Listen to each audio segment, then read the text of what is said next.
I see my boy Willie Mays down up here though.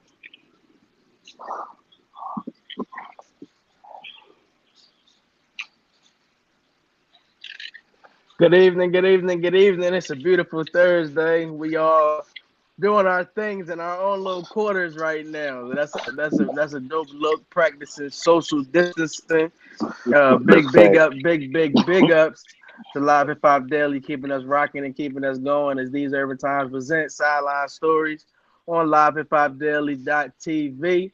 And as we see, we got the EPH in the building at the studio holding us down, and Groovy Lou at the studio holding us down. I am always your host, Terrell Thomas. And we got the crew, Craig Armstrong and my man B. Diddy.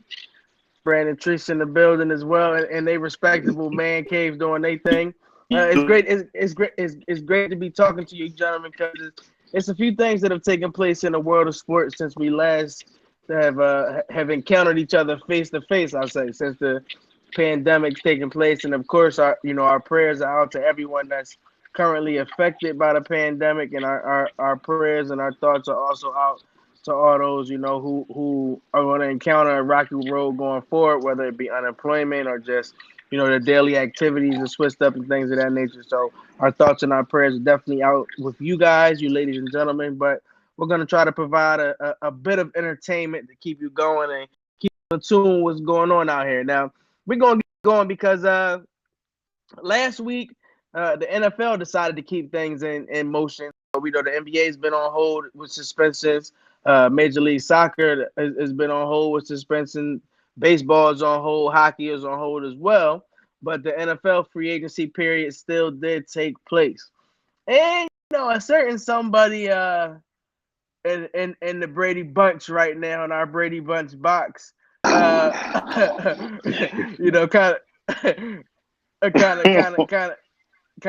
of spoke on TV, 12 going to TV, and as funny as we all sit in our own respective, as I say, Brady Bunch squares right now, that's what we're gonna talk about. Tom Brady taking his talents to Tampa Bay.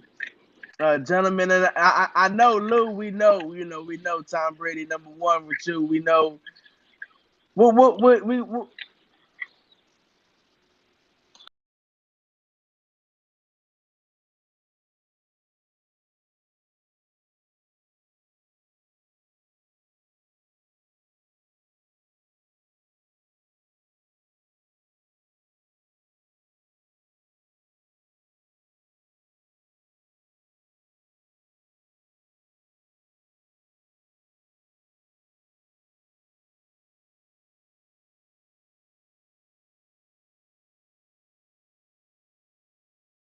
He oh,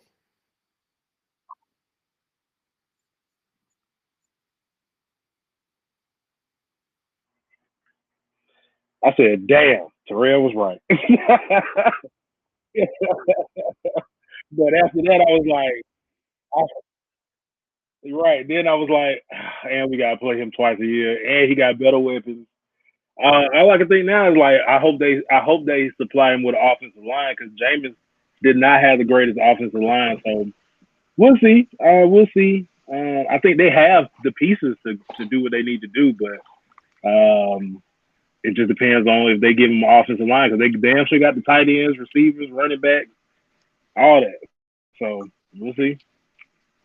Brandon, That's what were your thoughts? Of course, your team won't have to see him twice a year, but Tom Brady going to Tampa was still very big news in our sport world. What was your first thoughts when you saw the news? I was like, unfortunately, I was right. So I guess I had to give you some kind of credit for that. But no, I mean, it made perfectly sense because we all know that it was either going to be there or the Chargers. And the Rams, I mean, the Chargers is a little too far from New York, and Tampa is closer. And then, he gets out the AFC, go to NFC. Now you can play in a good division between him, Matt Ryan, Drew Brees, and Teddy Two Gloves. So now that division is up for grabs. But like Craig said, now they had to get an offensive line they can build around because they definitely have the skill position. And the defense is good getting the Dominican Sue back, Devin White, and Shaquille Barrett. So Tampa making some moves. I think they need to get another back of Ronald Jones, and they'll be set. Hold on. While I have you, while we have you in the cube talking and whatnot, then Craig, I'm gonna come to you. That's what I do want to ask, because Brady did take a very favorable deal. He could have asked for about 30 to 35 million per season. He signed a 2-year, $50 million deal, so pretty much $25 million per season. But he can make up to 59, pretty much 60 million with different incentives and things that come along in the deal. He had a few clauses in the deal as well, whereas though he can't be traded nor could he be franchise tagged in these next 2 years. So he's pretty much dedicating that he'll be in Tampa for the next 2 years.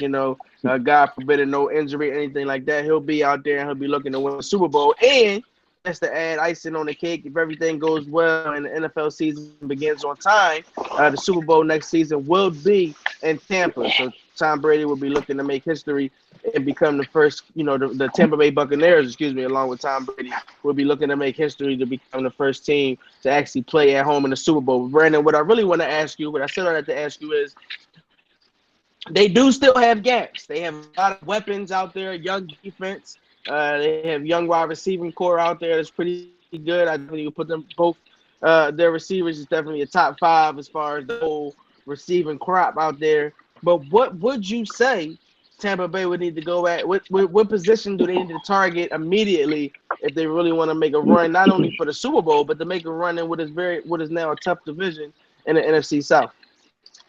I think they need to get another back and some DBs, because your front seven is fine, but you need another back in your secondary, because we got Devin White, like I was saying, Shaquille Barrett. We signed Ndamukong Suh yesterday, and Levante David. So your front seven is fine. Just you need to get your back seven and another back. I think that'd be all right. Craig, talk to me. I don't know who they're going to get, but they'll be all right. Craig, you will see this team now twice a season. And, Tampa Bay, along with Jameis, me being a Florida State guy, I was kind of disappointed in what Jameis has done in the past few seasons, and it hurt to see him walk. But the Bucs could become a problem right now. Last year, I predicted that the Bucs would win the division, thinking that Jameis would have a better year than he did. My predictions were wrong in that way, of course. But the Bucs, a lot of those weapons remain. And Ndamukong Suh just recently signed yesterday. It became official today. So they still are bringing pieces together on the defensive side of things. Craig, let me know, man. What is a piece that you can see Tom Brady in the Tampa Bay Bucs needing to go to the Super Bowl? I think the thing with Tom Brady is, if you go back and look at his most successful years in New England, he had a very good offensive line. So I think, and especially in the interior of that line. So I would think you would want to go with a guard, maybe a center.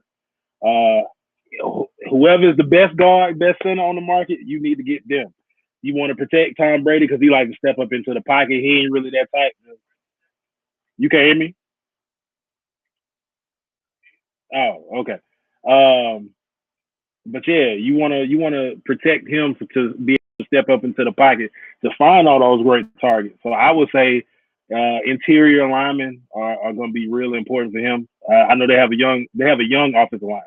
They've invested some draft picks in. I know they have Ali Marpet in there, but I would like to see them go after a veteran guard center. I think the defense is fine. I mean, Jameis threw 30 interceptions last year. He kept them on the field. So, but interior linemen.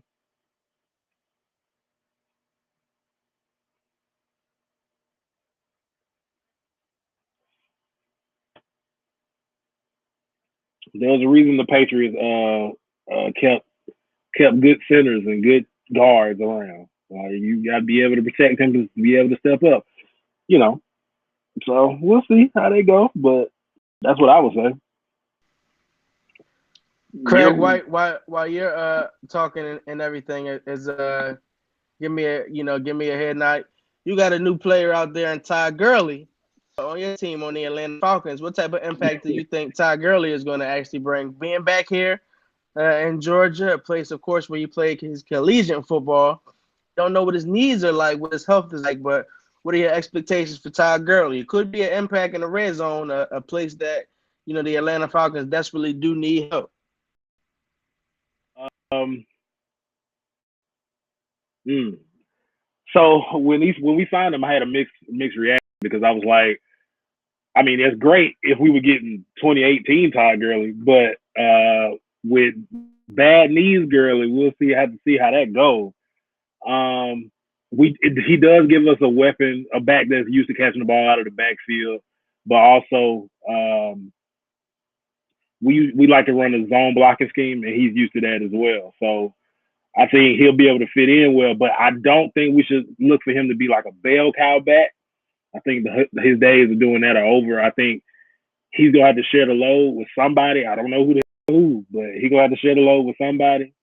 And I'm looking at his touch distribution to be like more like 60-40, maybe 65-35 in the season.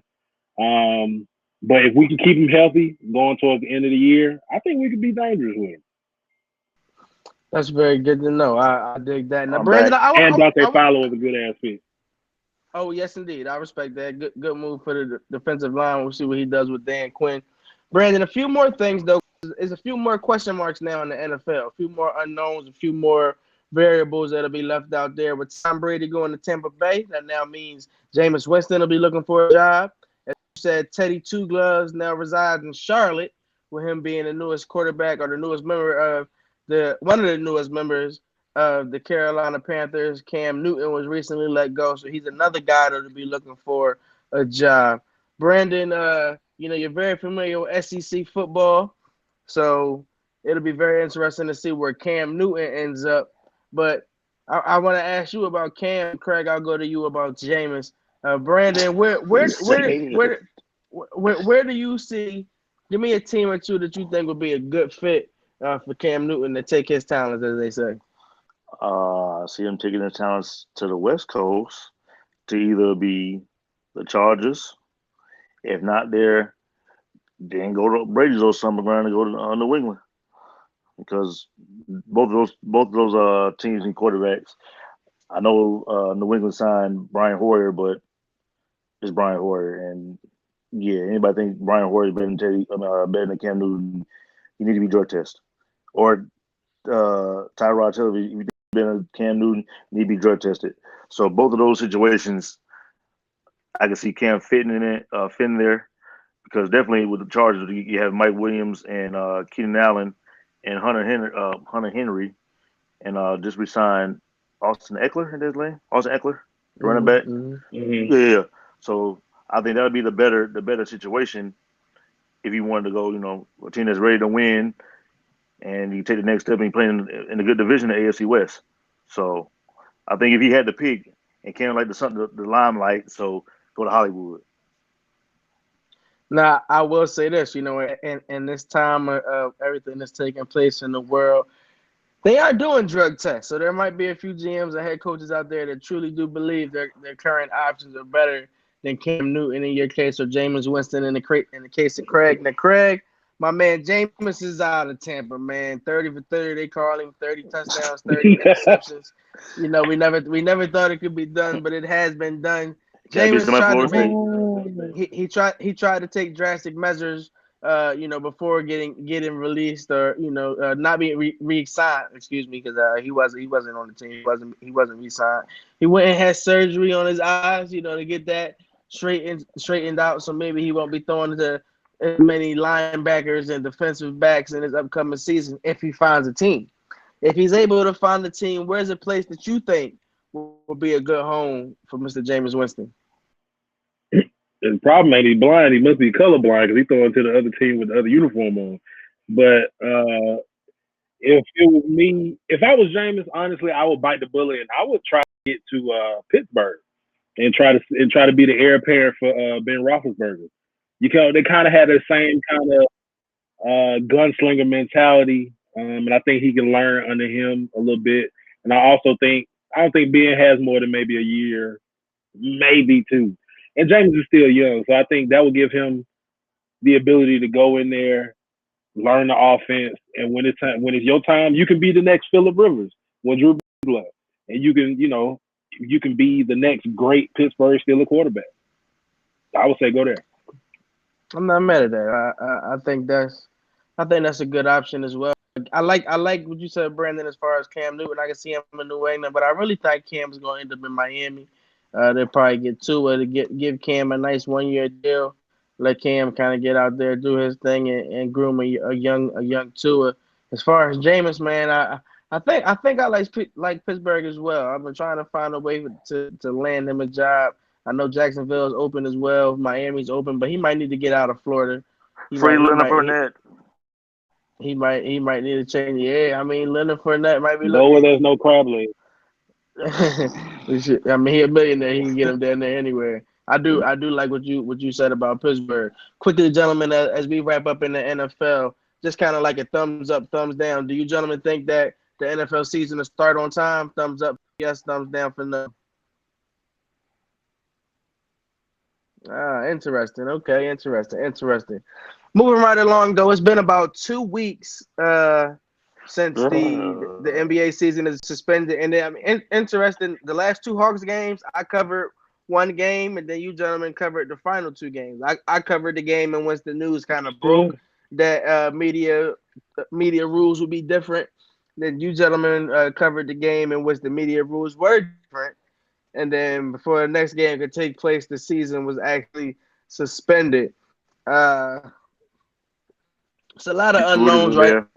Lot of unknowns right now. One thing that is kind of frustrating me, I must be honest, is that with so many unknowns and so many unknown variables, we're still like the fact that things are being dated, like that they'll look at it this time and this time. I think it should just kind of be a pause and we just wait and see what goes on. But we're gonna live in a fantasy world and we're gonna imagine that basketball is still being played. And I'm gonna switch it up a little bit because Trey Young has been kind of hinting on social media that he can have his own signature shoe possibly being released coming soon with Adidas. And I see Craig is already a fan of that. We're gonna have to make sure that he gets a personalized pair of whatever these Trey Youngs would be. But it's got me to wondering if I Trey cut the Young grass on it. is if Trey Young, well, damn, if Trey Young is going to get his own signature shoe, and he'll be one of the next athletes to do so.